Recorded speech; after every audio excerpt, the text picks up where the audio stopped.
Ancienne capitale de l'Allemagne, partagée entre bloc de l'Ouest et bloc soviétique, du fait de son statut exceptionnel, la ville de Berlin a cristallisé les tensions entre les deux blocs durant toute la guerre froide.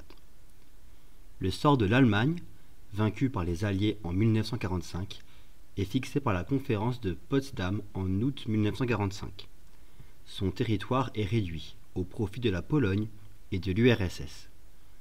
Le pays passe sous le contrôle de ses vainqueurs, qui le divisent en 4 zones d'occupation. Américains, Britanniques et Français contrôlent la partie ouest. Les Soviétiques contrôlent la partie est.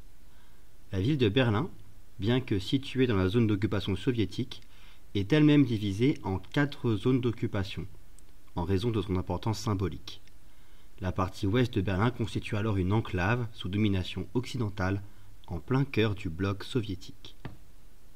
Pour tenter de reprendre le contrôle de Berlin-Ouest, Staline décide en juin 1948 d'en bloquer tous les accès terrestres. Le ravitaillement étant impossible, il espère que les habitants assiégés accepteront d'être rattachés au bloc soviétique. En réponse, les États-Unis organisent un ravitaillement de Berlin-Ouest par avion. C'est le pont aérien, qui permet d'assurer la subsistance de 2,5 millions de Berlinois. Staline renonce. Il décide de lever le blocus le 12 mai 1949. À partir des années 1950, de nombreux Allemands de l'Est trouvent refuge à Berlin-Ouest pour fuir la dictature soviétique et bénéficier de meilleures conditions de vie. Cet exode est une mauvaise publicité pour le bloc soviétique. Cela contredit la propagande qui prétend qu'on vit mieux en URSS qu'ailleurs.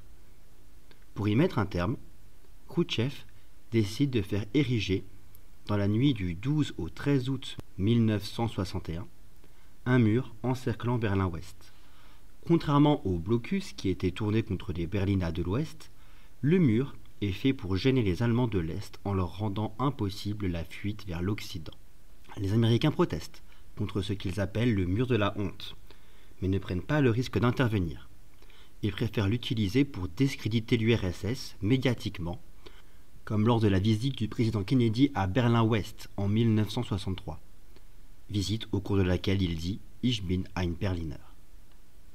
C'est finalement sous la pression de l'opinion publique, sous la pression populaire, qu'en novembre 1989, le mur est démantelé. La chute du mur de Berlin annonce la disparition de l'URSS et la fin de la guerre froide. En 1990, l'Allemagne est réunifiée en un seul État, et Berlin retrouve son statut de capitale.